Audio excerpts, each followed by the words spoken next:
In this video, we are going to talk about traffic. More specifically, the two most commonly used hard ways that people use to drive traffic to their website. So, the first hard way that people get trapped into is trying to get free traffic. And the thing with free traffic is that you cannot really control it. Some days it goes up, some days it goes down. So you don't really have any control, and you're really at the mercy of sites like Google who can change their algorithm any day, and you might lose all the traffic that you were getting. Secondly, it's very slow. Free traffic is very slow. You have to spend countless hours trying to get free traffic, and you can, like, at times spend even 100, 200 hours trying to get traffic using the free methods with no results. So, if you have any value on your time, I don't think free traffic is really free. Then, the third thing is that free traffic is also not as scalable. So, if we take the example of ranking for a keyword in Google, I'm at the mercy of how many people search for that keyword. So, if any given month, only 5,000 people search for that keyword, and that's the maximum amount of people that's going to see my page. It is far less scalable. And the fourth thing is that it's also very tech intensive. You have to know a lot of technical things to make free traffic work for you. So, another hard way that people try is paid traffic sources like Google and Facebook ads. And the thing with these sources is that there are a lot of complicated moving parts.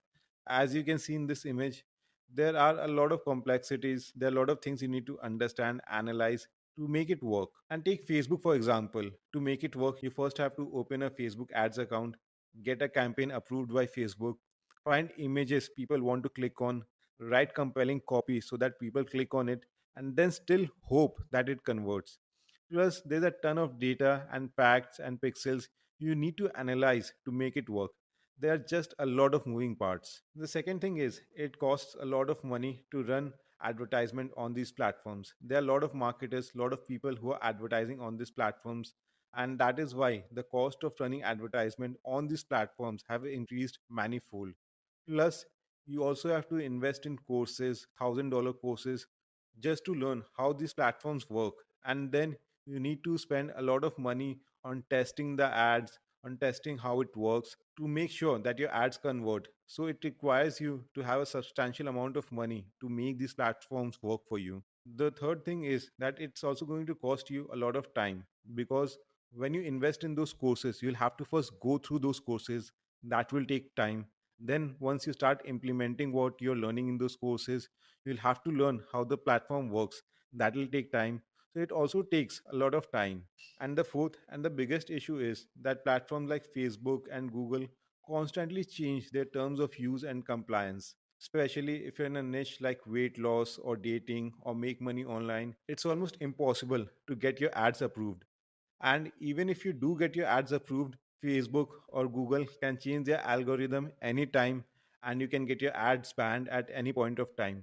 So it's very difficult to keep running ads on this platform safely. Plus, when you do finally happen to get traffic using these methods, it's so cold and unresponsive that you have to work yourself tirelessly trying to convert it into sales. So, as you can see, it becomes very difficult to make it work, and the hard ways will inevitably work against you.